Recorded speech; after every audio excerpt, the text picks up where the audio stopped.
बिस्मिल्लाहिर्रहमानिर्रहीम। अस्सलामु अलैकुम तलबा व नाज़रीन। आज हम सोशल साइंस का जो पेपर है उसके बारे में बात करेंगे कि किस तरह का पेपर अ, आएगा आपका, ठीक है, और उसे किस तरह से आपको सॉल्व करना है। ये सारी बातें जो हैं आज की जाएंगी। सबसे पहले जो आप देख रहे हैं स्क्रीन के ऊपर, आपका सवालनामा कुछ इस तरह का होगा, ठीक है। तो इसको आप अच्छे से पढ़ लीजिएगा कि ये सवालनामा 51 सवालात और 16 छपी हुई सफ़हात के साथ भारत का 2 खाके नक्शे पर मुश्तमिल है। तो इस चीज़ को आप पहले चेक कर लीजिएगा, ठीक है। उसके साथ ही इसमें सबसे पहले आपको अपना जो इनरोलमेंट नंबर है, रोल नंबर है, वो भरना है, ठीक है। साथ में इसमें एग्ज़ाम का दिन और तारीख डाल देनी है। 1 नंबर से 20 तक के जो सवालात हैं, यानी 1 से लेकर 20 तक के जो सवालात हैं, ये इंतखाबी, कसीरुल इंतखाबी या मारूज़ी सवालात हैं, ठीक है। इसमें MCQ क्वेश्चंस हैं, जिसमें आपको 4 ऑप्शन, एक सवाल है और उसके 4 जवाबात में से कोई जो सही जवाब है वो आपको टिक करना है, लिखना है आपको, ठीक है। तो इसका ध्यान रखिएगा, जो सही हो उसी को आपको लिखना है। इसके साथ ही 21 से लेके 35 तक के जो सवालात हैं, ये मारूज़ी किस्म के हैं ये भी, और इसकी भी ये भी 1 नंबर, एक सवाल 2 नंबर का है, ठीक है। एक सवाल जो है वो 2 नंबर का है। इससे पहले वाले जो सवाल हैं वो 1 नंबर के हैं। इसके बाद 36 से लेके 41 तक के जो क्वेश्चंस हैं, सवालात हैं, वो 2 नंबर हैं, और जवाब जो है आपको 30 से लेके 50 अल्फाज में आपको मुकम्मल करना है। इसी तरह 42 से लेके 47 तक के जो सवालात हैं, ये मुख्तसर जवाब वाले हैं, ठीक है, और हर सवाल के 3 नंबर हैं और जवाब आपको 50 से लेके 80 अल्फाज पर देना है, ठीक है। इसका ख्याल रखिएगा। इसी तरह 48 से लेके जो 49 जो सवाल है, ये नक्शे के ऊपर मबनी हैं दोनों सवालात, ठीक है, और बसरी तौर पर मुतासिर तलबा के लिए नक्शे पर मबनी सवालात की मुतबादिल सवालात दिए गए हैं, और जो लोग देख नहीं सकते उनके लिए अलग से सवाल दिए गए हैं। इसके अलावा 50 और 51 जो सवाल है, ये तवील सवाल हैं, लंबा सवाल है, और ये 6 नंबर का है, और इसके जो जवाब है आपको 80 से 120 अल्फाज में देना है। तो अल्फाज का आप ख्याल रखिएगा, क्योंकि टाइम आपके पास होता नहीं है, ठीक है। तो आप उसी टाइम के अंदर आपको सारे सवालात जो है मुकम्मल करना है। अब पहला सवाल है आपका कि यूरोप ने नशत सानिया के दौरान दर्ज झैल में से किस इलाके में गहरी तब्दीलियाँ देखीं। अब ये देखिए, ये सवाल है। अब इस सवाल के 4 जवाबात हैं: सकाफती दायरा, इक्तिसादी दायरा, सियासी दायरा या मजहबी दायरा, ठीक है। अब आप देखिए कि किस तरह से यूरोप के अंदर जो नशत सानिया आया, उसमें जो सबसे ज़्यादा आप देखेंगे जो तब्दीली आई है वो सकाफती दायरे में आई है, ठीक है। और सियासी मजहबी तो था ही, लेकिन सबसे ज़्यादा कल्चर के ऊपर उसका असर पड़ा, सकाफत पे असर पड़ा। तो इसका आंसर हम जो देंगे, ठीक है, पहले जवाब का सवाल का जो आंसर होगा ये अलिफ होगा, और सकाफती दायरा दोनों आप ये लिख देंगे साथ साथ। इसी का दूसरा ऑप्शन भी है कि अगर मान लो ये सवाल नहीं कर सकते तो दूसरा है कि दर्ज झैल में से कौन सा दौर यूरोप में नशत सानिया के साथ मंसूब किया जाता है। तो वो है तारीकी का दौर, साइंसी तहकीक का दौर, जहालत का दौर, गैर मुंतकी दौर। देखिए, ये यूरोप में जो नशत सानिया का दौर है आपका, ठीक है, वो जो आप देखेंगे उसमें ज़्यादातर जो काम हुआ है वो साइंटिफिक तहकीक के ऊपर हुआ है, ठीक है, जो आप देखेंगे। तो इसका आंसर जो होगा ब होगा, साइंसी की तहकीक का दौर, ठीक है। इस ब को आप मार्क कर देंगे। अगला है बरतानवी तारीख के दर्ज झैल में से कौन सा दौर सनती इनकलाब का दौर कहलाता है। तो इसमें 1450 से लेके 1550 है, 1550 से लेके 1650 है, 1650 से 1750 है। अब हम ये देखते हैं कि 1750 और 1850 का जो दौर है, इसमें सबसे ज़्यादा सनती इनकलाब आया, खासकर यूरोप के अंदर, और उसमें भी इंग्लैंड के अंदर।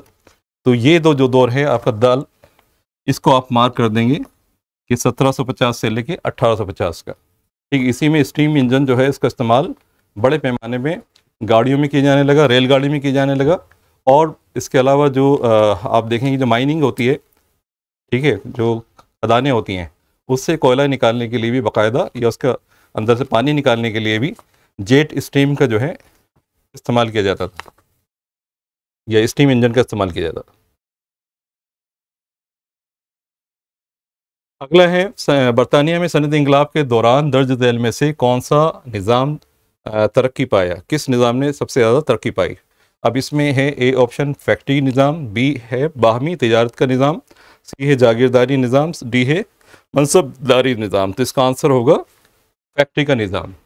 फैक्ट्री का निज़ाम हम देखते हैं कि सबसे पहले, ठीक है, ये सनती इंकलाब के दौर में हमें नज़र आता है। ख़ासकर आप देखेंगे तो ये इंग्लैंड में, फ्रांस, जर्मनी, इसके बाद, ठीक है। तो इसका आंसर आप क्या मार्क करेंगे, ए, फैक्ट्री का निज़ाम। अगला है दर्ज झैल में से कौन सा दास कैपिटल किताब से के मुसन्निफ हैं। यानी दास कैपिटल जो किताब है, जो कि बाकायदा, ठीक है, ये जो आपका देखें हम, जो मज़दूरों के ऊपर थी बाकायदा वो किताब, तो उस पर जो किताब लिखी है वो लिखी थी कार्ल मार्क्स ने। ठीक है, मार्क्स ये जर्मनी के थे और यहूदी थे, इन्होंने ये किताब लिखी दास कैपिटल। तो सी ऑप्शन जो है मार्क कर लेंगे। अगला सवाल है दर्ज झैल में से कौन सा पहला बैनुल अक़वामी तंजीम थी जो 1920 में कायम की गई।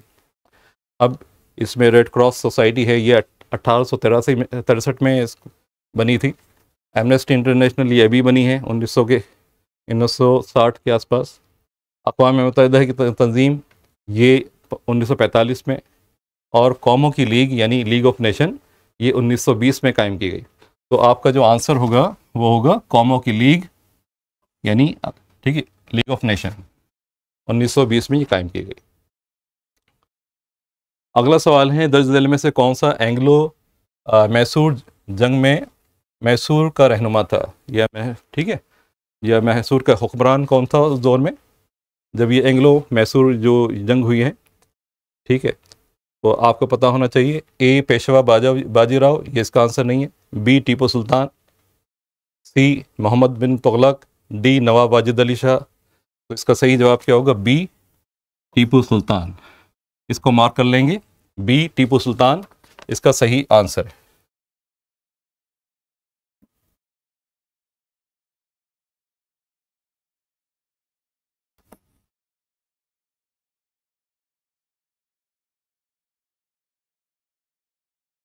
अगला सवाल है झैल में से कौन सा बरतानवी अहलकार 1793 में बंगाल और बिहार में मुस्तकिल आबादकारी का तारुफ उसने कराया, यानी मुस्तकिल जो बंदोबस्त है, ठीक है, जिसे हम परमानेंट सेटलमेंट कहते हैं, इसको किसने कायम करवाया।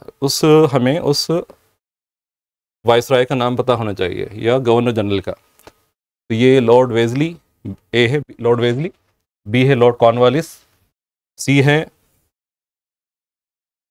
लॉर्ड डलहौजी, डी है लॉर्ड माउंटबेटन। तो लॉर्ड माउंटबेटन तो किसी सूरत में हो नहीं सकते, क्योंकि ये अभी 1947 के दौर की बात है, जबकि ये बात हो रही 1793 की। तो इसका सही आंसर होगा लॉर्ड कॉर्नवालिस। ठीक है, लॉर्ड कॉर्नवालिस कर लेंगे इसे सही।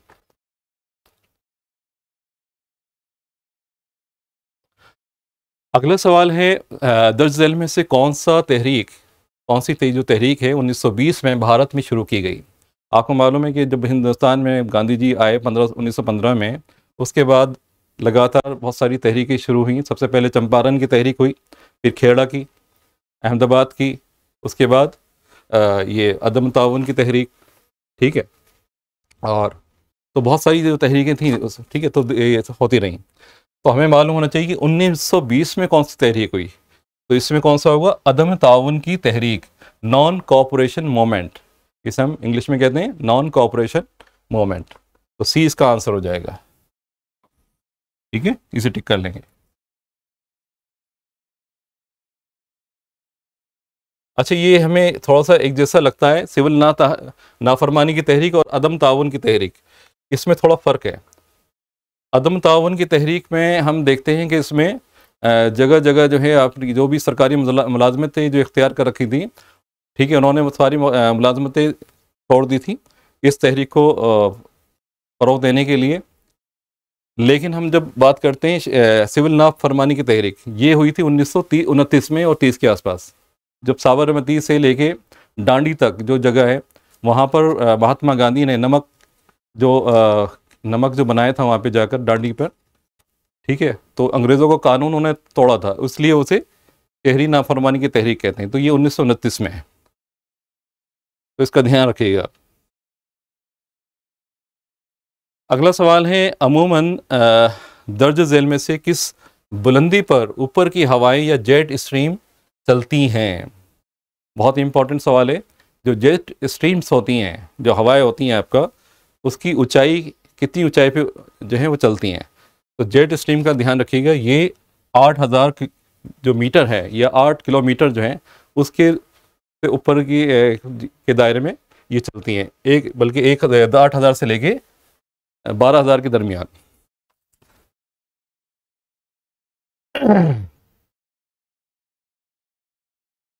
हाँ, अगला सवाल है, दिए गए नक्शे में ए के तौर पर निशान ज़दा पहाड़ी चोटी की शनाख्त कीजिए।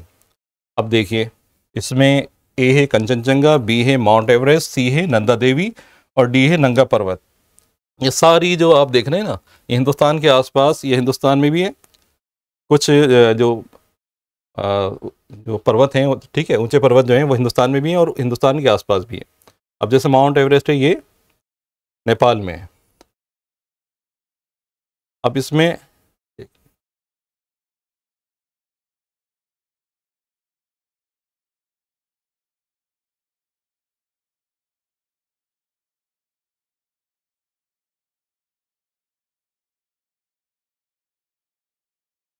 देखिए, ए है, ए ये सिक्किम में है। आप ये देखिए, ये ए जो पोजीशन है वो सिक्किम में है, और सिक्किम में जो सबसे ऊंची जो पहाड़ी है वो है कंचनजंगा, जिसकी ऊंचाई 8,586 मीटर के आसपास है। 8,586 मीटर के आसपास है। और जो सबसे ऊंची जो है वो माउंट एवरेस्ट है, वो कहाँ है? वो नेपाल में है। उसकी ऊंचाई है 8,848 मीटर, तकरीबन 9 किलोमीटर के आसपास। तो इसका आंसर क्या होगा? कंचनजंगा।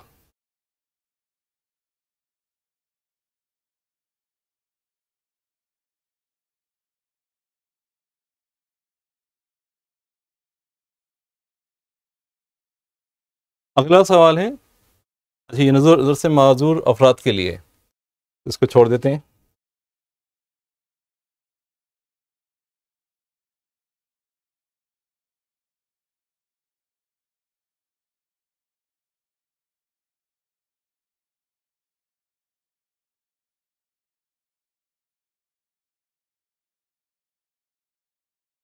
दिए गए नक्शे में मशरकी घाट के मशरक की तरफ बहने वाली दो नदियों की शनाख्त कीजिए। देखिए, मशरक की तरफ बहने वाली दो नदियों के तरफ हमें निशानदेही करनी है। अब ये देखिए आप, एक तो जा रहा है ये उड़ीसा में, और दूसरी है आंध्र प्रदेश और तेलंगाना, ठीक है, यहाँ से निकल रही है। अब आप ये ध्यान रखिएगा कि हमेशा जो उड़ीसा में है, तो सबसे बड़ी जो नदी है महानदी है। कौन सी है? महानदी। और इधर जो आप देखेंगे कर्नाटक और इधर आंध्रा में तो है कृष्णा, और कर्नाटक और तमिलनाडु की तरफ जो जाती है वो कावेरी है, ठीक है। तो ये आंध्रा की तरफ है, तो ये हो जाएगी आपकी कृष्णा। तो महानदी और कृष्णा, दो नदियां होंगी इसमें। एक मिनट, इसका आंसर क्या होगा?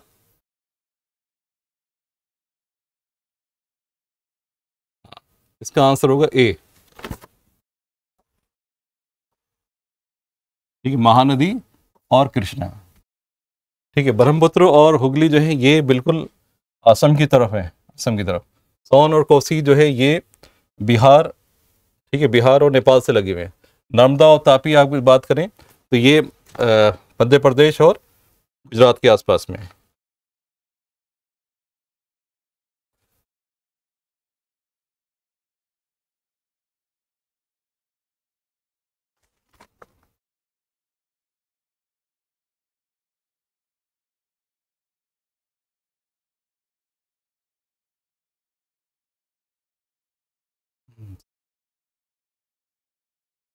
ठीक, अच्छे से हो जाएगा, ठीक है, ठीक है। ये नज़र से माजूर उम्मीदवारों के लिए जो देख नहीं पाते उनके लिए है। खैर इसमें क्या है, on the given outline map of India identify the hill of the peninsular plateau marked as A. ठीक है, अन्नामलाई हिल, महेंद्रगिरी हिल और कोल्लिमलाई। ठीक है, ये ब्लाइंड्स के लिए। चलिए ऊपर आते हैं।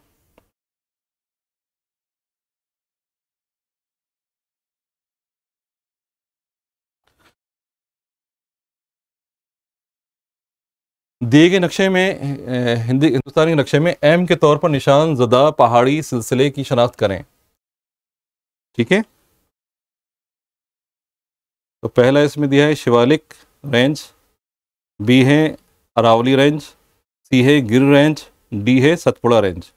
आपको पता होना चाहिए कि एम जो है गुजरात में है, पॉइंट, और यहीं पे गिर जंग के जंगल भी हैं।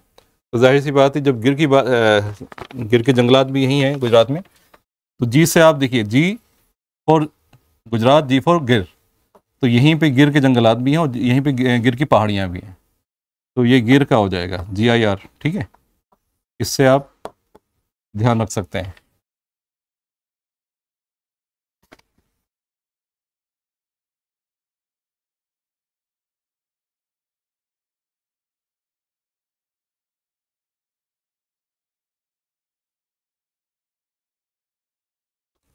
ठीक है, तो सी इसका आंसर हो जाएगा।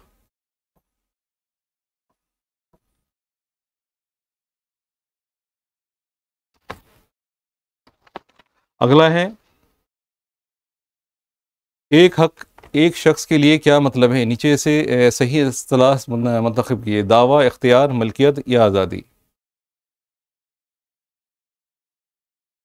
है भाई, क्या मतलब होगा उसका?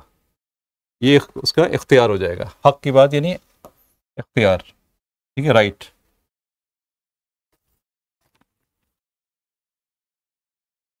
एक फ़र्ज का किसी के लिए क्या मतलब है, नीचे से सही का इस्तेलाह कीजिए। तो इसका मतलब होगा, ठीक है, मतलब बाइख्तियार।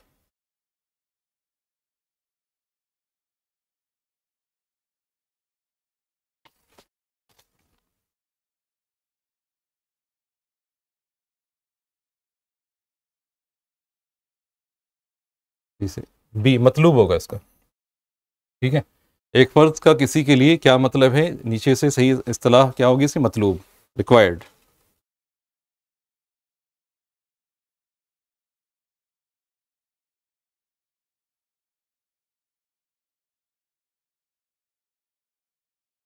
अगला सवाल है झैल में से किस साल हक तालीम को का 86वां आइनी तरमीम के ज़रिए बुनियादी हकूक़ के बाब में शुमार किया जाता है, जिसे 21A, आर्टिकल 21A कहा जा सकता है।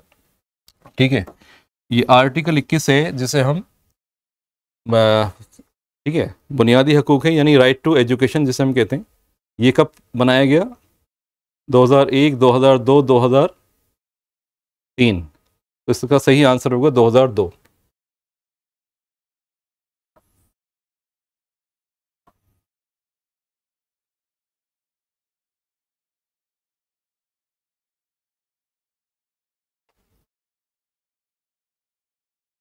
अच्छा, वकील जनरल की तकर्री भारत की किसी रियासत के गवर्नर के किन इख्तियारात में आती है? अब देखिए, गवर्नर के कई सारे इख्तियारात होते हैं। ठीक है, तो यहाँ जो है ये जो इख्तियार है इसका इंतज़ामी इख्तियारात में आएगा। ठीक है, इंतज़ामी इख्तियारात में। एग्जीक्यूटिव पावर, इंग्लिश में से हम एग्जीक्यूटिव पावर कहते हैं, ये इंतज़ामी इख्तियारात।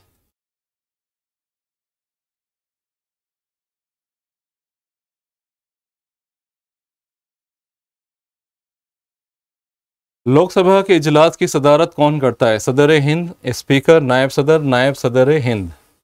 देखिए, जब लोकसभा की का जो असेंबली होती है तो दोनों असेंबली होती हैं इसमें, राज्यसभा और लोकसभा, तो इसकी सदारत सदर हिंद के ज़रिए की जाती है। तो इसका आंसर होगा ए। ठीक है,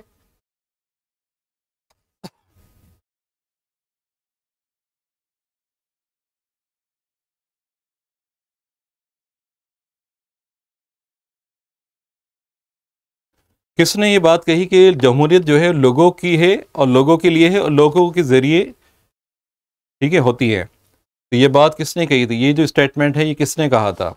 तो इसमें कई सारे स्टेटमेंट देने वाले इसमें हैं। पहला है इब्राहिम लिंकन, ए, ये अमेरिका के प्रेसिडेंट थे। बी महात्मा गांधी, सी लियो टॉल्स्टॉय, ठीक है, ये रशियन राइटर थे। डी सुभाष चंद्र बोस, ठीक है, ये भी हमारे लीडर थे, कौमी लीडर थे। तो इसमें आंसर क्या होगा इसका, ये बात किसने कही, ए इब्राहिम लिंकन ने। यानी जमहूरियत जो है वो लोगों के लिए और लोगों के जरिए चलाई जाती है। अगला सवाल है, झेल में से कौन सी चीज़ जमहूरियत के लिए ज़रूरी नहीं है, यानी कौन सी बात जो है जमहूरियत के लिए ज़रूरी नहीं है। लोगों की शिरकत, ए लोगों की शिरकत, बी लाजमी फ़ौजी खिदमत, सी लोगों की तसली, या सियासी और समाजी बराबरी। ठीक है, तो इसमें कौन सी चीज़ ज़रूरी नहीं है, तो इसमें आंसर क्या होगा, बी, ठीक है, लाजमी फ़ौजी खिदमत। तो इसका आंसर बी होगा।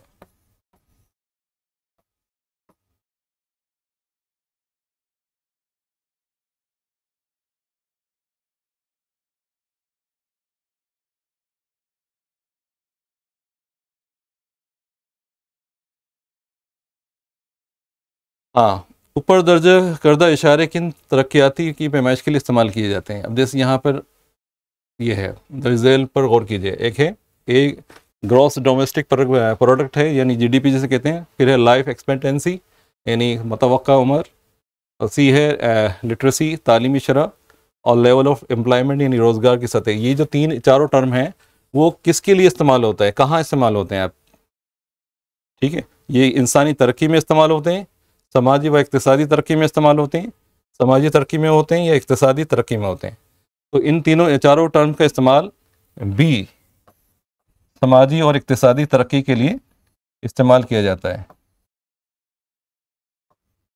ठीक है, बी को आप कर लेंगे, टिक कर लेंगे। अगला है, दर्ज झेल में से कौन सा मुल्क पहली और दूसरी आलमी जंगों में एक अहम शरीक था। ठीक है, पहली और दूसरी आलमी जंग हुई हैं, आपकी वर्ल्ड वार हुई हैं, तो उसमें इन चार जो कंट्रीज़ हैं उनमें कौन सा मुल्क था जो मतलब दोनों बार शामिल था।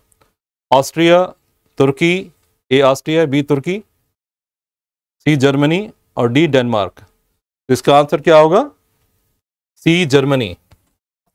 जर्मनी दोनों वर्ल्ड वार जो हुई थी, फर्स्ट और सेकंड, दोनों में शामिल था। तो इसका आंसर सी हो जाएगा।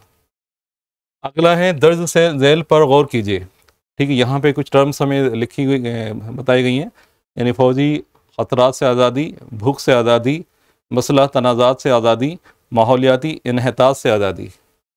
अब ये बताइए कि which of the above written freedoms are new understanding of security, यानी जो सिक्योरिटी है, तहफ़्फ़ुज़ है, उसमें कौन सी दो चीज़ें आई हैं, ठीक है, इसमें बढ़ गई हैं। तो दर्ज झेल बाला में से कौन सी आज़ादियों को सिक्योरिटी की नई तफ़हीम समझा जाता है। तो ए पहला और दूसरा, बी पहला और तीसरा, सी पहला और चौथा, डी दूसरा और चौथा। तो इसका आंसर होगा ए फ़ौजी ख़तरात से आज़ादी, और ये जो है आपका मसला तनाज़ात से आज़ादी।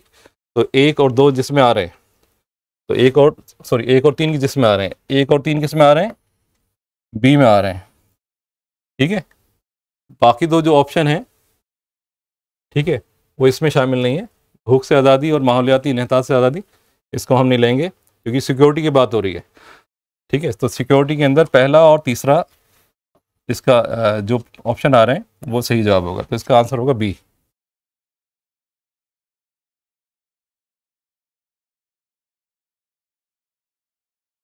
द स्पिरिट ऑफ एरा, यह है, रूह देश ने फ़न और अदब के मैदान में भी इजहार पाया और नशत-ओ-सानिया के फ़नकारों की सबसे बड़ी कामयाबियाँ देश के मैदान में थीं।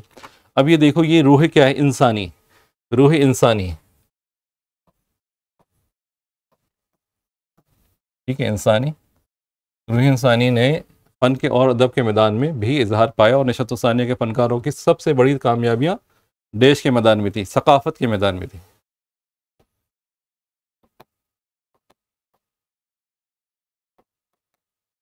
ठीक है, तो पहले में आ जाएगा इंसानी, दूसरे में सकाफ़त आ जाएगा। अब यहाँ पर हमें जो 22 सवाल है, ये 2 नंबर का सवाल है।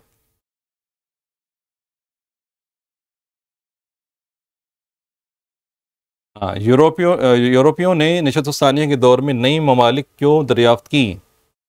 जब नया नशत सानिया का दौर था तो उसमें यूरोप की जितनी भी ममालिक हैं, ख़ासकर उसमें स्पेन, पुर्तगाल, डच, ठीक है, इसी तरह फ्रांस, इंग्लैंड, ये जितनी भी कौमें थीं, इन्होंने क्या करा, नए नए नवाबादियात जो हैं उनको ढूंढने की ठीक है शुरुआत कर दी थी। ख़ासकर शुरुआत में हम देखें तो पुर्तगाल ने सबसे पहले इसकी शुरुआत की, और उसके बाद फिर एक तरह से देखें तो फिर स्पेनी, पुर्तगाली, और उसके बाद डच हैं, फ्रांसीसी हैं, और इंग्लैंड, ये सब जो हैं फिर नए नए नवाबादियात ढूंढने की इसमें ख्वाहिश में निकल गए। तो मकसद क्या था इनका? क्योंकि वहाँ पे बहुत तेज़ी के साथ साइंटिफिक जो आपके तरक्कियाँ होती रही, ठीक है, तो उसका इस्तेमाल उन्होंने कारखानों में मशीनें बनाने में किया, और उसका फ़ायदा ये हुआ कि उन्हें सस्ती दर में उन्होंने चीज़ें बनाने शुरू कर दी। अब उस माल को बेचने के लिए उन्हें नई जगह चाहिए थी, तो नई जगहों की तलाश के लिए उन्होंने, ठीक है, नए नए ममालिक की जो है दरियाफ्तें की। अच्छा, जाहिर सी बात, इसके लिए उन्हें खाम माल भी चाहिए था, कच्चा माल भी चाहिए था, तो कच्चा माल कहाँ से मिलेगा? नए नए इलाकों से मिलेगा, ठीक है, तो इसके लिए भी उन्होंने नए नए जो ममालिक हैं उनकी दरियाफ्त की। यूरोपियों ने सनती इनकलाब के दौरान मशरक़ के साथ तिजारत क्यों करना चाहिए? अब ईस्ट जो हमारा इंडिया है और जो पूरा आसपास के जो इलाका, ये ईस्ट का इलाका कहलाता है, तो यहाँ पे इन्होंने क्यों करी तिजारत? उसका मकसद क्या था? सबसे पहली बात तो यहाँ की आबादी अच्छी खासी थी, और फिर यहाँ पर हम देखते हैं कि उनकी माल की खपत अच्छी से हो सकती थी, तो यहाँ पे उन्होंने, क्योंकि यहाँ पहले से ही तिजारत कर रहे थे इंडिया से, तो यहाँ पे पहली मंडियाँ थी उनके पास, ठीक है, तो अपना माल, तैयार शुदा जो माल था, यहाँ वो आसानी के साथ बेच सकते थे, ठीक है, तो इसी वजह से इन्होंने ईस्ट की तरफ अपना रुख किया।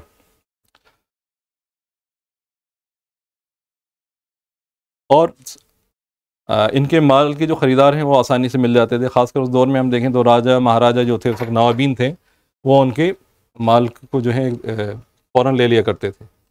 अगला सवाल है, बरतानिया में इनकलाब को शानदार इनकलाब क्यों कहा जाता है?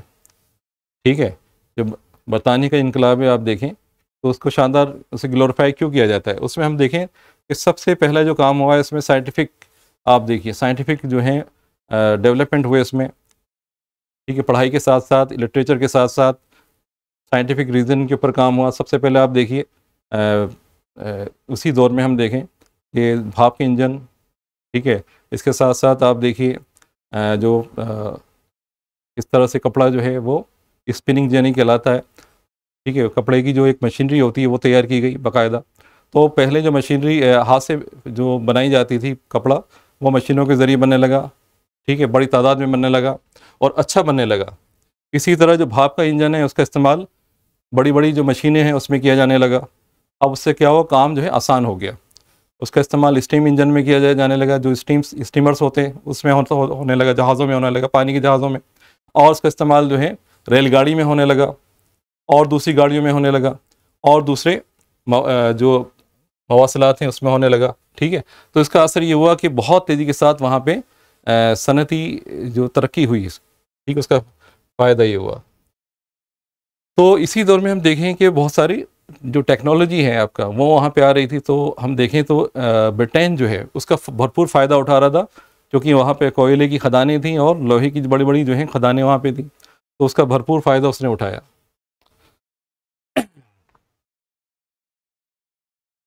अगला है, जो इंग्लैंड के बादशाह जो थे जेम्स, उन्होंने अपनी सल्तनत क्यों छोड़ दी? एक तो उसका सियासी बहरान भी था और साथ साथ माशी बहरान भी था, उनके ऊपर बहुत सारे इल्ज़ामात लगे हुए थे, ठीक है, तो उसका वो जवाब नहीं दे पा रहे थे, तो इसी वजह से उन्होंने क्या करा कि फिर अपनी सल्तनत छोड़ दी उन्होंने।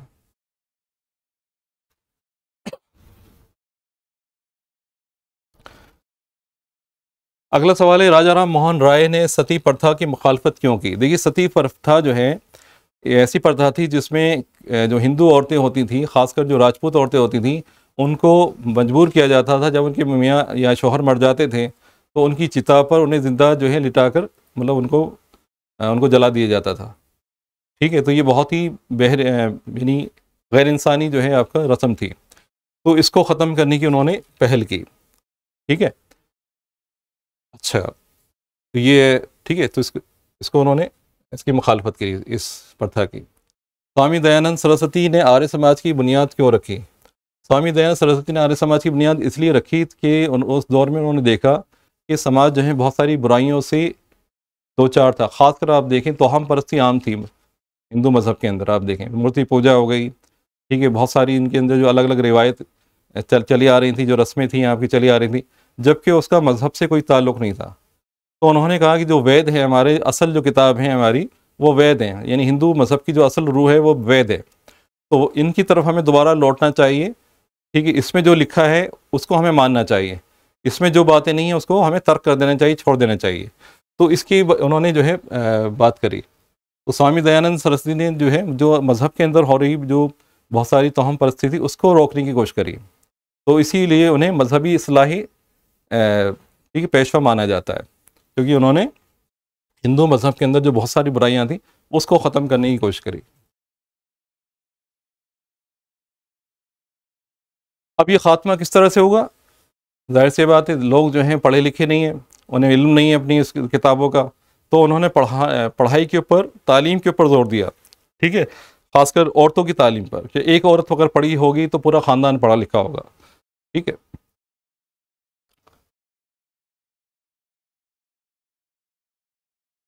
खाली जगहों को पुर किया। द स्ट्रगल ऑफ देश was carried by Subhas Chandra Bose from abroad. He found at the outbreak of देश to be convenient opportunities to smite the blow of the freedom of India. यानी आज़ादी के लिए देश की जद्दोजहद सुभाष चंद्र बोस ने बैरून मुल्क से की। उन्होंने देश के आगाज़ को हिंदुस्तान के आज़ादी के लिए एक मौजू मौका पाया। आज़ादी के लिए देश की जद्दोजहद, किसके लिए? आज़ादी के लिए देश की जद्दोजहद सुभाष चंद्र बोस ने बैरून मुल्क से की।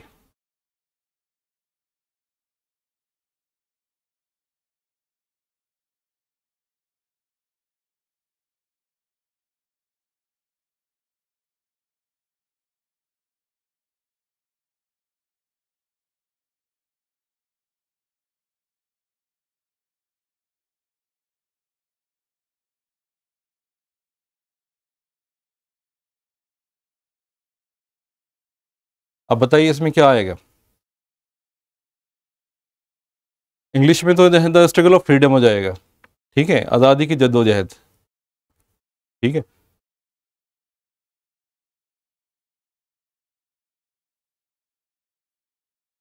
अब देखिए इसके लिए वो सिंगापुर भी गए, जर्मनी भी गए, बहुत सारे अलग अलग बैरूनी ममालिक भी गए और वहाँ से वो मदद मांगी उन्होंने, ठीक है। चाइना से, जापान से भी मदद मांगी उन्होंने। उन्होंने देश के आगाज़ को हिंदुस्तान की आज़ादी के लिए एक मौजू मौका पाया।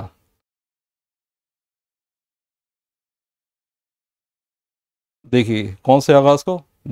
वर्ल्ड वार, ठीक है। वर्ल्ड वार का जो आगाज़ हुआ था, सेकेंड वर्ल्ड वार, ठीक है। तो यहाँ पे आ जाएगा दूसरी जंग अज़ीम। दूसरी जंग अज़ीम के आगाज़ को हिंदुस्तान की आज़ादी के लिए मौजू मौका पाया, ये इसका आंसर होगा।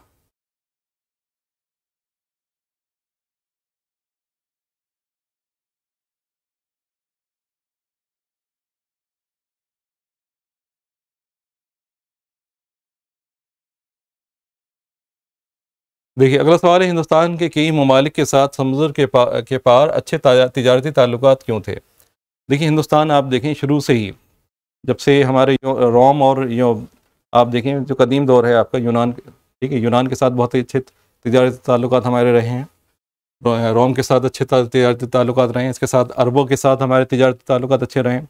इसी के साथ साथ श्रीलंका, मलेशिया, इंडोनेशिया, ठीक है, चाइना, इन सब से हमारे तिजारती ताल्लुकात शुरू से ही अच्छे रहे हैं आपका। और इसकी वजह क्या थी? इसकी वजह ये थी कि हिंदुस्तान, आप देखिए कि हमारा जो हिंदुस्तान है वो पेनिनसुला है आप, ठीक है, जज़ीरा नुमा है। और उस जज़ीरा नुमा होने की वजह से जो हमारी जो ग्लोबल पोजीशन है उसमें आप देखिए ठीक इक्वेटर से ऊपर है, ठीक इक्वेटर जो है आपका ख़त इस्तवा जो है उससे ऊपर हमारी पोजीशन है। तो इसमें सबसे ज़्यादा एक तो ह्यूमिडिटी होती है, ह्यूमिडिटी होने की वजह से, नमी होने की वजह से इसमें जो केरला का इलाका आप देखिए, केरला है, जो ईस्टर्न घाट है, वेस्टर्न घाट है, इसमें सबसे ज़्यादा आप देखेंगे तो इसमें क्या कहते हैं आपका नमी होने की वजह से इसमें मसाले बहुत होते हैं। ख़ासकर आप देखें इलायची है, काली मिर्च है, लौंग है, दालचीनी है, इसकी भरमार है, ठीक है। इसके अलावा नारियल तो होता ही है। तो इसकी डिमांड जो है दूसरे जो गैर ममालिक हैं उनमें बड़ी हुआ करती थी। ख़ासकर आप देखें तो रोम के अंदर और यूनान में, अरबों में, ठीक है, मिडिल ईस्ट में इसकी बहुत डिमांड हुआ करती थी शुरू वक्तों से ही। तो हमारे जो ताल्लुक तिजारती ताल्लुकात हैं वो इन ममालिक से शुरू से ही रहे हैं आपका, ठीक है।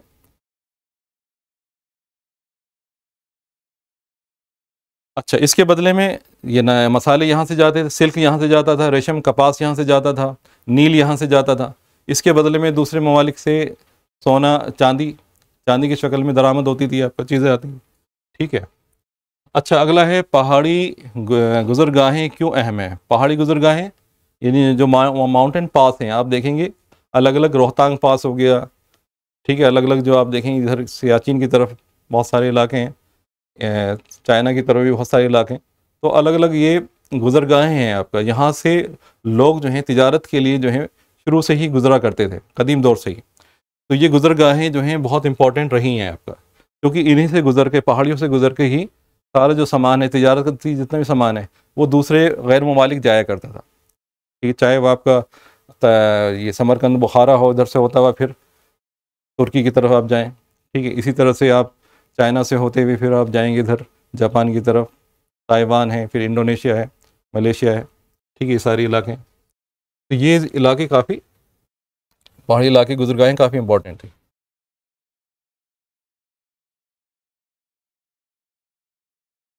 मेघालय में हर साल 200 सेंटीमीटर से ज़्यादा बारिश क्यों हासिल होती है।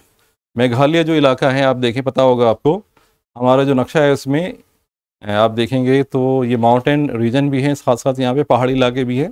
और यहाँ पर ये सबसे ज़्यादा आप देखेंगे जो बे ऑफ बंगाल है उसके ऊपर ही है। तो जब हवाएं जब उठ के आती हैं मानसूनी, तो सबसे ज़्यादा जो शुरुआती जो बारिश होती है वो इन्हीं इलाकों में से होती हुई आती है। तो ये नमी वाले इलाके हैं बहुत ज़्यादा, ठीक है। आप अगर आप नक्शे में देखें तो ये इलाके आपको जो बे ऑफ बंगाल है, बंगाली की खाड़ी है, उसके ऊपर नज़र आएगा ये इलाका।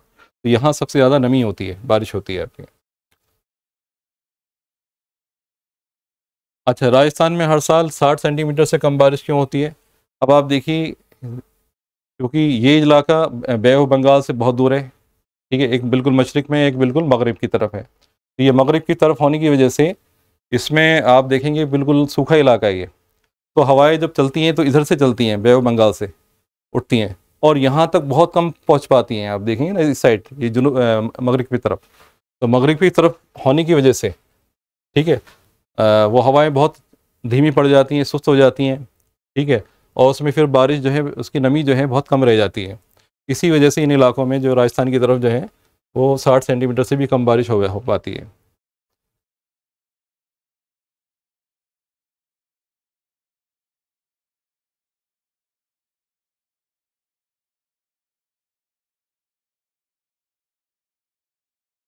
सरहदी सड़कें मुल्क के देश इलाकों के साथ तामीर की जाती हैं ताकि जंग और इमरजेंसी के वक्त सामान और दीगर ज़रूरियात की रसाई को आसान बनाया जा सके। तो यहाँ क्या होगा इसका आंसर, सरहदी सड़कें मुल्क के सरहदी इलाकों में,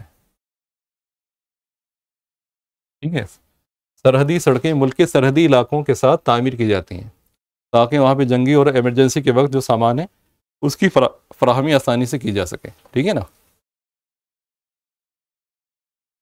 रेलवे के किसी दो फायदों का जिक्र कीजिए। देखिए, एक तो सस्ता है, ठीक है, और आरामदायक है। सस्ता है, आरामदायक है, और मुल्क के हर हिस्से में को जोड़ती है आपको। जो रेलवे लाइन है, आप देखें, मुल्क का कोई ऐसा हिस्सा नहीं है जहाँ पे रेलवे लाइन ना हो, ठीक है। तो एक तो आरामदेह है और सस्ता है।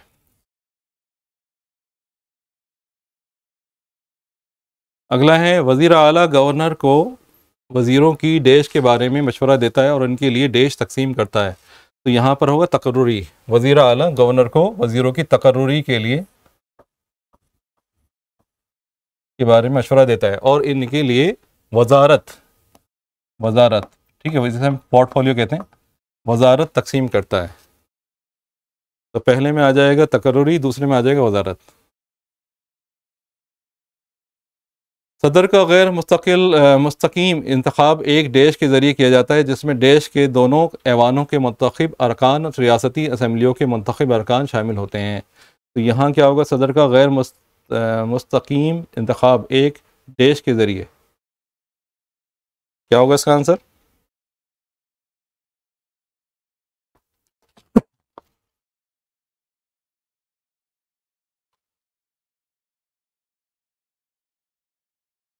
ठीक है, सदर का गैर मुस्तकिम इंतखाब एक देश के ज़रिए किया जाता है, एक चुनाव के ज़रिए किया जाता है।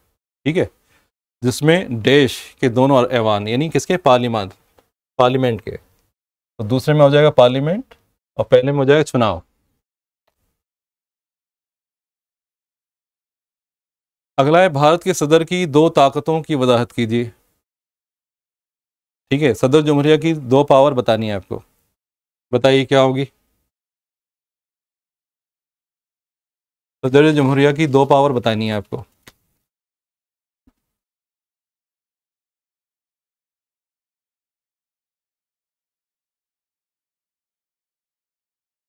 देखिए, ये सदर जमहूरिया की जो पावर हैं, इख्तियारात हैं, वो अच्छे से आप पढ़ लीजिएगा। ठीक है, इसके कई सारे इख्तियारात हैं, तो इन इख्तियारात जो हैं आपको, जो एग्जीक्यूटिव पावर भी है उसके पास, ठीक है, और उसके दिगर पावरें भी हैं उसके पास, तो आपको उनके बारे में मालूम होना चाहिए। ठीक है, इनमें से कुछ जो पावर हैं उसमें हम देखें,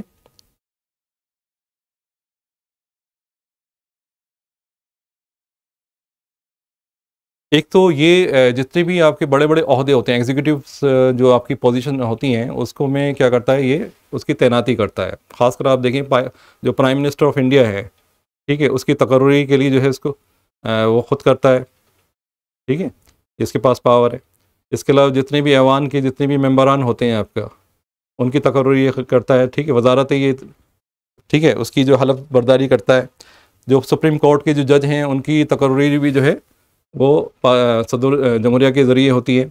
और इसके अलावा जितनी भी एग्जीक्यूटिव पोजीशन हैं, आईएएस ऑफिसर होते हैं आपका, ठीक है, उनकी बहाली भी क्या कहते हैं, इनके ज़रिए की जाती है। ठीक है, सदर जमहूरिया के ज़रिए की जाती है। इसके अलावा जितने भी आपका जैसे चीफ इलेक्शन कमीशन है और जितने भी बड़े बड़े ओहदे हैं आपका, ठीक है, उस पर भी उनकी तकर्री भी जो है सदर जमहूरिया के ज़रिए की जाती है।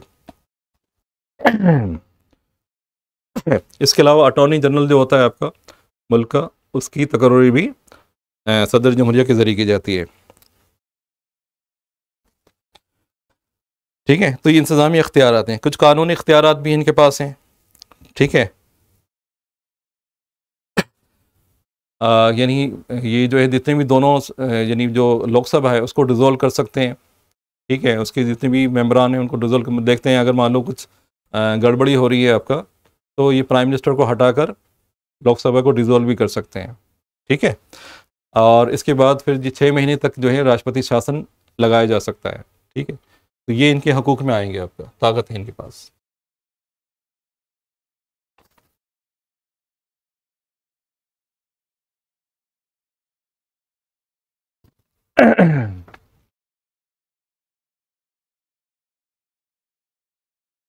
हाँ, name the groups as per definition given below.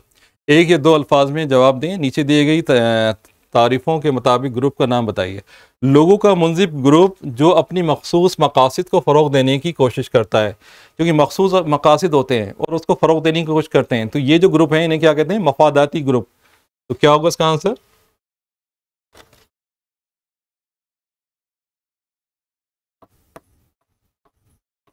मफादाती group या मफादी ग्रुप भी कह सकते हैं इसे हम।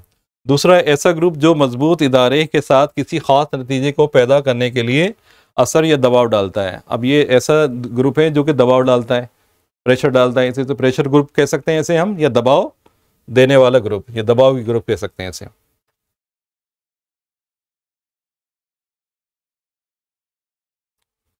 खुशी और देश या अमन होना चाहिए, वैसे यहाँ पे अमन और देश एक दूसरे से अलग नहीं है।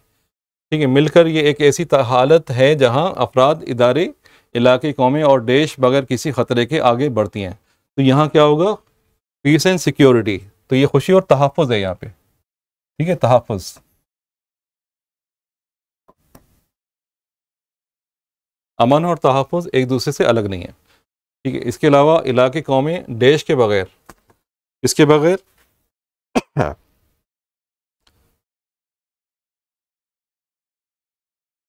ठीक है, तहफ़्फ़ुज़ के बगैर किसी ख़तरे के आगे बढ़ती हैं।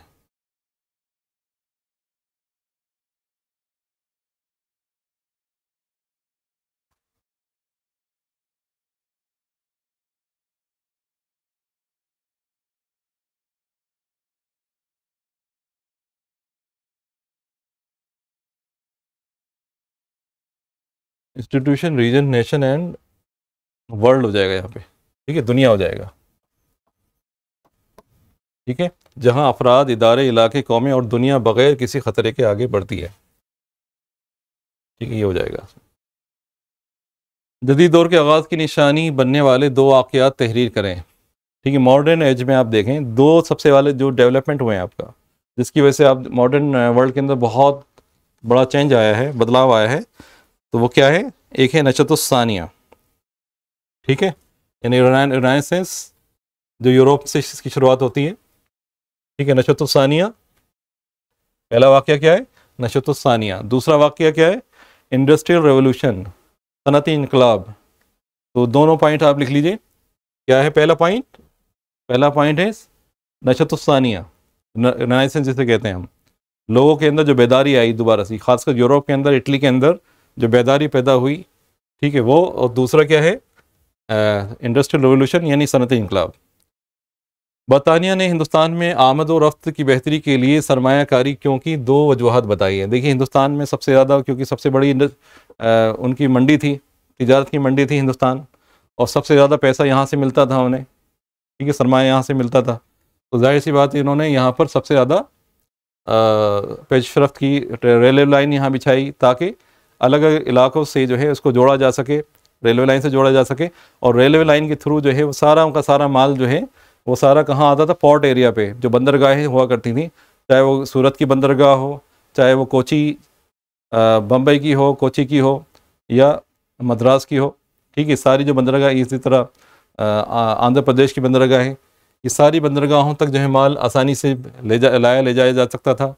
ठीक है, और वहाँ से सारा माल जो है जो कच्चा माल है वहाँ से यूरोप जाता था, और वहाँ से तैयार शुदा माल फिर इंडिया आता था। ठीक है, तो मकसद क्या था? तिजारत थी। बरतानिया हिंदुस्तान में आमद और रफ्त की बेहतरी के लिए सरमायाकारी क्यों की? वजूहत क्या थी इसकी? तिजारत थी इसकी।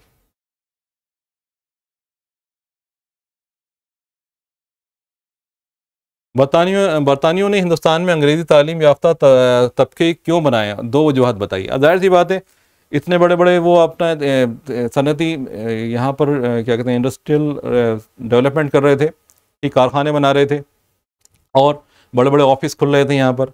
तो पढ़े लिखे लोगों की ज़रूरत थी उस टाइम में। ठीक है, जाहिर सी बात है, काम करने के लिए तो पढ़े लिखे लोग चाहिए। अब पढ़े लिखे जो लोग हैं उनकी बड़ी तादाद में चाहिए, तो उसकी ज़रूरत को पूरा करने के लिए इंग्लैंड से भी मंगा सकते थे, लेकिन वो लोग, उन्हें महंगा पड़ता उन्हें। ठीक है, ब्रिटिश अफसरान को रखना उनके लिए बड़ा महंगा पड़ता। तो इसके लिए उन्होंने क्या करा कि यहीं पे स्कूल और कॉलेज खोले, ताकि यहाँ के लोग पढ़े लिखें और अंग्रेज़ी ज़बान को सीखें, और उसका फ़ायदा क्या हो कि उनको मुलाजमत दें अपने अपने जो भी इंस्टीट्यूशन है, इदारे हैं उसमें, ताकि उनका फ़ायदा हो, क्योंकि वो कम सस्ते पड़ते थे उन्हें आपका। ठीक है, और आसानी से मिल जाएँ, फराहम हो जाएँ। तो इसलिए उन्होंने ये किया। ठीक है,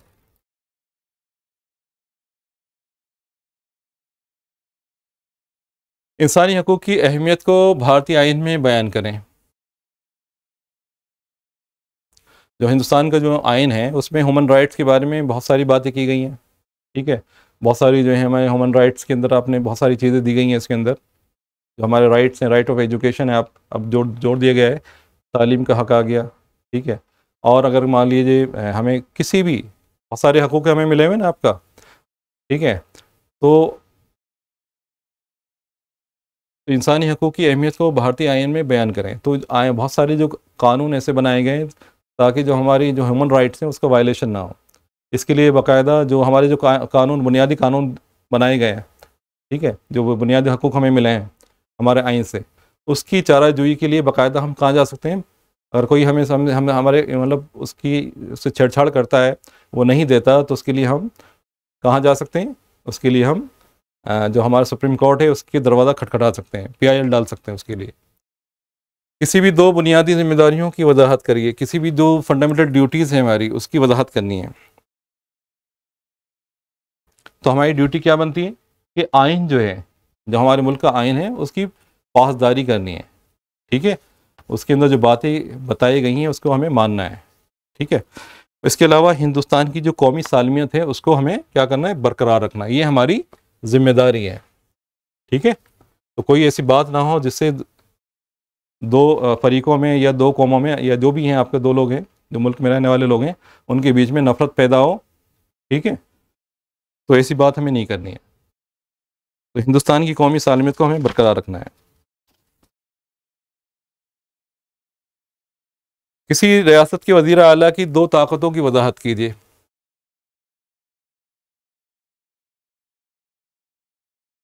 अच्छा, भारत के किसी भी रियासत के गवर्नर की दो काबिलियतों की वजाहत कीजिए। एक तो जो गवर्नर है उसके लिए ये ज़रूरी है कि वो हिंदुस्तान का शहरी हो। ठीक है, और दूसरी बात, उसकी उम्र जो है वो 35 साल से ज़्यादा होनी चाहिए। ठीक है, बस। और किसी रियासत के वज़ीर आला की दो ताकत क्या होंगी, उसकी ताकत ये है कि वो गवर्नर को मशवरा देता है और जितने भी जो कैबिनेट मिनिस्टर हैं उनकी तकर्रुरी के लिए मशवरा देगा। ठीक है, और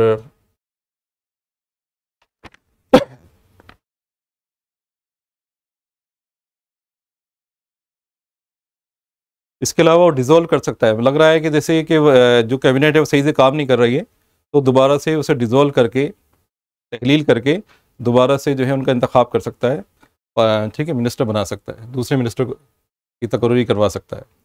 हिंदुस्तान की सुप्रीम कोर्ट में जजों की तादाद बशमूल चीफ जस्टिस की वजाहत करें। हिंदुस्तान में जो सुप्रीम कोर्ट है हमारा, उसमें जो चीफ जस्टिस हैं उसके साथ साथ हम 33 जज और बना सकते हैं, तो टोटल 34 जज तकर्रुरी हो सकती है सुप्रीम कोर्ट में। तो इसका आंसर 34 होगा।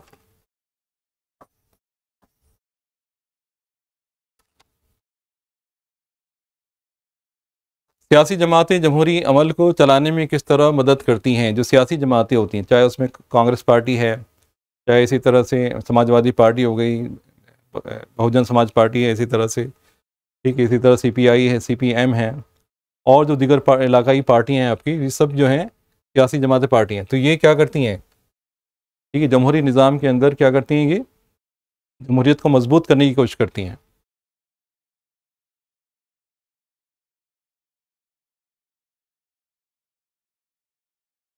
ठीक है, तो ये सबसे पहली बात तो ये है कि ये ऐसे लोगों को टिकट दें जो कि क्या है, जो जिनके ऊपर किसी तरह का कोई दाग ना हो। ठीक है, तो ये और दूसरी बात ये है कि ये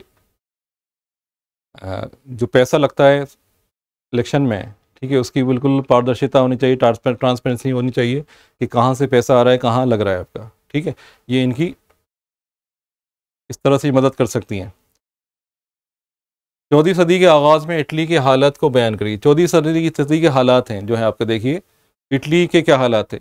इटली में आप देखें, वहाँ पर हम देखें तो जो वहाँ का चर्च था, ख़ासकर आप रोम के अंदर जो पॉप था वो अपनी चलाते थे। ठीक है, उनके पास एक तो पावर ज़्यादा थी, क्योंकि आप देखें जो ट्राइंगल है हमारा, ठीक है, इख्तियारात का, उसमें सबसे ऊपर पॉप हुआ करता था। तो बहुत सारे मामलात ऐसे थे उसमें हम देखते हैं कि उसमें करप्शन बढ़ गया था, और ज़्यादातर जो बड़े फैसले हुए हैं, ख़ासकर आप देखें तो कोई अगर मान लीजिए किसी ने किसी का कत्ल कर दिया, मान लो कोई बादशाह है या कोई दूसरा इंसान है, ठीक है, किसी का कत्ल कर दिया, तो उसमें ये होता था कि हम देखते हैं कि वो बाकायदा उसे पैसे दे के, पादरियों को पैसे दे के क्या करते थे, माफ़ीनामा लिखवा लिया करते थे। तो इस तरह के बहुत सारे वाक़यात वहाँ हमें नज़र आ रहे थे, और बहुत सारी ऐसी चीज़ें, ऐसी रस्में चल रही थी इसमें हम, जो कि उसका कहीं से कहीं तक जो है मज़हब के अंदर या बाइबल में उसका कोई ज़िक्र नहीं था।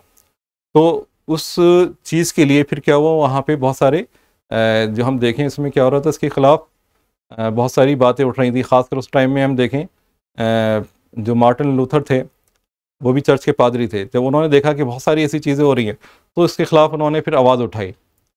ठीक है, तो एक मजहबी क्या कहेंगे आपका, जो तहरीक है आपका, वहाँ पे चली। इसे रिनाइसेंस कहा जाता है इटली में। इसके साथ साथ फिर दूसरी जो प्रिंटिंग प्रेस की ईजाद हो गई थी, तो बहुत सारी किताबें अब छपने लगी थी, लोगों में पढ़ने का रुझान पैदा हो गया, तो बहुत सारी चीज़ें, नई नई चीज़ें आ रही थी, ठीक है। तो अब लोगों ने पढ़ना, जब जाहिर सी बात है, जब इंसान पढ़ता है तो बहुत सारी जो रसूमात होती हैं, आपका जो देख रहा होता है कि जो कहीं ना कहीं मतलब जो उसका जिक्र जो है कहीं मज़हब में नहीं है आपका, और वो चल रही हैं, तो जाहिर सी बात है लोग क्या करेंगे, फिर बेदार होते हैं, तो उसके खिलाफ फिर आवाज़ उठाते हैं कि ये चीज़ें हैं हमारे मज़हब में नहीं है और ये हो रही हैं, तो इसके खिलाफ क्या है, वो आवाज़ उठाते हैं आपका। तो ये सारी चीज़ें फिर एक तरह से इस लोगों में तहरीक की लहर जो है उससे पैदा हुई, बेदारी पैदा हुई, आपका शऊर पैदा हुआ। तो 14वीं सदी में इटली के अंदर ये हम देखते हैं कि सबसे पहला ये रुझान पैदा हुआ, ठीक है। और ये इसका वजह क्या थी कि लोगों में तालीमी बेदारी पैदा हो रही थी, ठीक है, लोग जानने लगे थे। फिर साइंटिफिक रीज़न आने लगा था। लोग ये पहले समझते थे कि ज़मीन जो है वो सूरज के यानी सूरज जो है ज़मीन के चारों तरफ चक्कर लगाता है, जबकि होता क्या है कि ज़मीन जो है चक्कर लगा रही है सूरज के। तो ये बात गैलीलियो ने बयान की। अब इसके लिए भी जो है वो पादरी जो थे वो मानने को तैयार नहीं थे कि ऐसा है, ठीक है। तो नई नई जो रुझान आ रहे थे, साइंटिफिक रिसर्च हो रही थी, तो उसके भी खिलाफ थे चर्च, ठीक है। खैर, फिर बाद में ये चीज़ें जो हैं फिर साफ़ होने लगी, और उसका असर ये देखने को मिलता है कि एक नया इनकलाब जो है हमें यूरोप के अंदर नज़र आता है, ठीक है। और फिर आगे जाके जो सनती इनकलाब वहाँ पे बर्पा होता है। पहली आलमी जंग से पहले जर्मनी के इंग्लैंड के मद्दे मुकाबिल ताकतवर हरीफ के तौर पर उभरने की वजाहत करें। देखिए उसकी वजह क्या थी कि जैसे सनती इनकलाब इंग्लैंड में हुआ था, बिल्कुल उसी तरह का सनती इनकलाब जर्मनी में भी हुआ था, और उसके आहिस्ता आहिस्ता इतना तरक्की कर ली कि वो इंग्लैंड से भी आगे बढ़ गया, ठीक है। और उसकी फिर ये हुआ कि उसने ये चाहा कि आसपास के जितने भी इलाके हैं उनको वो हासिल कर ले, ठीक है, उसको अपने टेरिटरी में, अपने जो है उसमें मिला ले, हल्के में मिला ले। तो इसके लिए क्या करना ज़रूरी था, इसके लिए जाहिर सी बात है हथियार बनाने ज़रूरी थे, अपनी फ़ौज को मंज़म करना ज़रूरी था। तो आहिस्ता आहिस्ता हम देखते हैं कि जर्मनी जो ताकतवर होता चला गया, और आसपास के जो इलाके हैं उनके लिए ख़तरा पैदा हो गया। ख़ासकर आप देखें फ्रांस है, इंग्लैंड है और दूसरे इलाके, ठीक है, वो अपने आप को ख़तरा महसूस करने लगे इसके लिए। 1857 की जो बगावत है, उससे पहले हिंदुस्तान में बरतानवी हुक्मरानी के ख़िलाफ़ इब्तदाई मज़ाहमती तहरीकों की असबाब की वजाहत करें। अब देखिए, जब 1857 की बगावत हुई, उससे पहले भी बहुत सारे ऐसी वजूहात थी जो कि 1857 की बगावत को जन्म देने में, मतलब एक तरह से आग में चिंगारी का काम दे रही थी, ठीक, और उसके भड़का रही थी। उसकी वजह ये थी कि एक तो उन्होंने जो मजहबी इस्लाह करी उन्होंने, खासकर आप सती प्रथा है, और बहुत सारी जो विधवाओं की दोबारा से शादी है, बेवा की दोबारा से शादी है, इसके लिए कानून बने। तो इससे क्या हुआ कि हिंदुओं ने खासकर ये सोचा कि ये हमारी मज़हब के अंदर दखल अंदाजी कर रहे हैं, ठीक है, एक वजह ये थी। दूसरी, मदरसों के ये जो स्कूल कॉलेज खोले जा रहे थे, उसमें अंग्रेज़ी तालीम दी जा रही थी, तो उससे ये लोगों को लग रहा था कि ये लोग जो हैं अपने स्कूल और जो इदारे खोल रहे हैं, इसका मकसद क्या है कि क्रिश्चियनिटी को बढ़ावा देना है, ईसाइयत को बढ़ावा देना है, ईसाइयत, ठीक है, यानी हमें ईसाई बना रहे हैं ये लोग। तो इससे जो है लोग बहुत ज़्यादा नाला थे। और फिर इसके साथ ही सियासी की बात करें, सियासत में, तो सियासी में हम देखें कि अलग अलग जो राजा महाराजा थे, उनसे उनकी, अगर किसी इलाके में, किसी रियासत में कोई अगर राजा का वारिस नहीं होता था, तो वो उसको एक लॉर्ड डलहौजी ने एक पॉलिसी बनाई थी कि डॉक्ट्रिन ऑफ लैप्स। तो उसमें यह होता था कि जितनी जो इलाके जिसका कोई वारिस नहीं है, वो यानी अंग्रेज़ी हुकूमत में शामिल हो जाएगी खुद ब खुद, ठीक है। इसे इल्हाक की पॉलिसी कहते हैं। इससे भी जो है काफ़ी लोग नाराज़ थे। खासकर आप देखें सतारा का जो राजा था, इसी तरह से रानी लक्ष्मीबाई की, उसके भी वारिस नहीं था। इसी तरह से उदयपुर का एक राजा था, उसके भी वारिस नहीं था। बहुत सारे इलाके ऐसे थे जहाँ पे राजाओं के वारिस नहीं थे, तो वहाँ पे उन लोगों ने फिर अंग्रेज़ी हुकूमत के ख़िलाफ़ जो है उन्होंने आवाज़ बुलंद करी।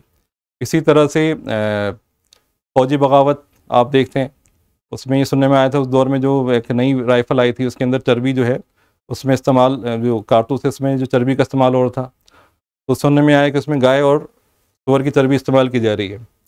तो इससे भी जो है मुसलमान और हिंदू जो हैं दोनों ही इसमें जो फ़ौजी थे वो बगावत उन्होंने कर दी। तो बहुत सारी इसमें इसके असबाब थे, तो सियासी भी हैं, मजहबी भी हैं, और उस वक्त के जो हालात थे उसकी वो भी वजूहत बने।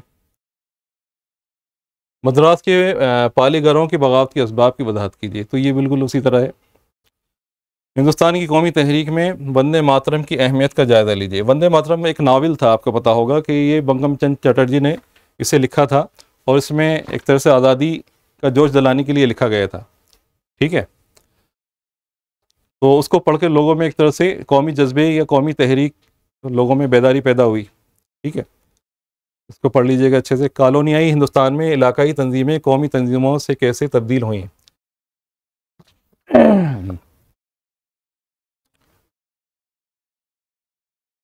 देही सड़कों की 3 पहलुओं का तज्जिया कीजिए। अब जो देही जो रोड्स होते हैं उसके क्या फ़ायदे हैं आप बता दिएगा। ठीक है, औरतों के बाख्तियार बनाने के लिए हिंदुस्तानी हुकूमत के 3 इक़दामात की वजाहत करें।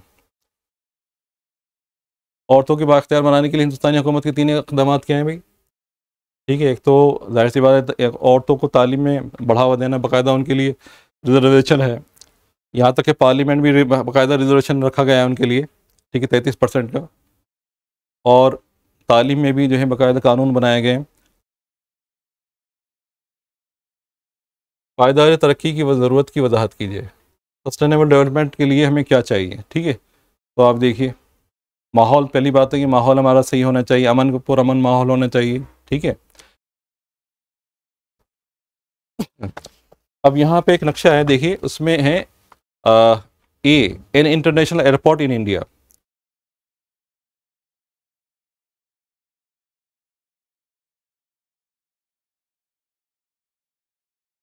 जो आप देखें ए में इंटरनेशनल एयरपोर्ट, तो ये कलकत्ता होगा आपका। ठीक है, ए का आंसर क्या होगा, कलकत्ता।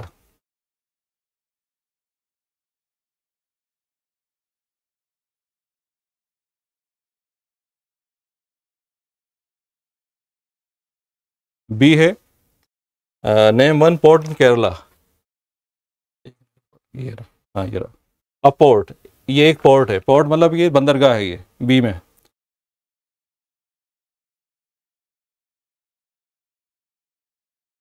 ये बंदरगाह है, आप देखिए बंदरगाह है ये, आप देख रहे हैं ये क्या होगा तेरे, ये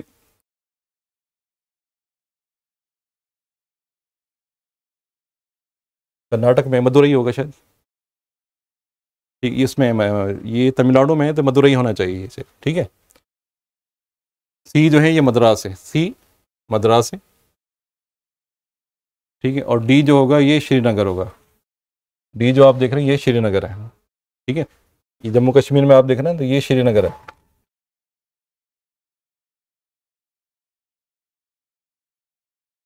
ठीक है,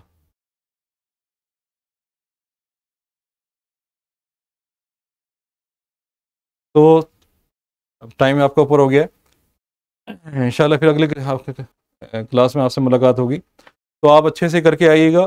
ठीक है, और टाइम इतना है नहीं हमारे पास कि सारे सवाल आपको कराए जाएं, तो बैठ के आप ख़ुद प्रैक्टिस कीजिएगा। सवालात ऐसे नहीं है, ठीक है, आसानी से आप कर सकते हैं, बाकायदा मारूजी सवालात हैं, जल्दी से आप कर लेंगे। और जो बड़े सवालात हैं उसमें भी वो भी 2 नंबर के हैं, फिर आगे 3 नंबर का है। और जो बड़े सवालात हैं वो दो ही हैं आपके। ठीक है, तो इसकी प्रैक्टिस अच्छे से करके जाइएगा। ख़ासकर आप देखें तो उसमें जो मैं देखें तो गवर्नर के इख्तियारात हैं, वज़ीर आला के इख्तियारात हैं और सदर जमहूरिया के इख्तियारात हैं। ये सारे इख्तियारात आप अच्छे से करके जाइएगा। ठीक है, इसमें सवाल ज़रूर बनेंगे आपके, और मैप के सवालात भी अच्छे से करके जाइएगा। ठीक है, और फर्स्ट वर्ल्ड वार और सेकेंड वर्ल्ड वार, और इसके साथ साथ आप देखें जो कौमी तहरीकें थी हमारी हिंदुस्तान की, उसके बारे में ज़रूर पढ़ के जाइएगा आप। ठीक है, इंशाल्लाह फिर मुलाकात होती है। अपनी दुआ में याद रखें। अल्लाह हाफिज़। अस्सलाम वालेकुम।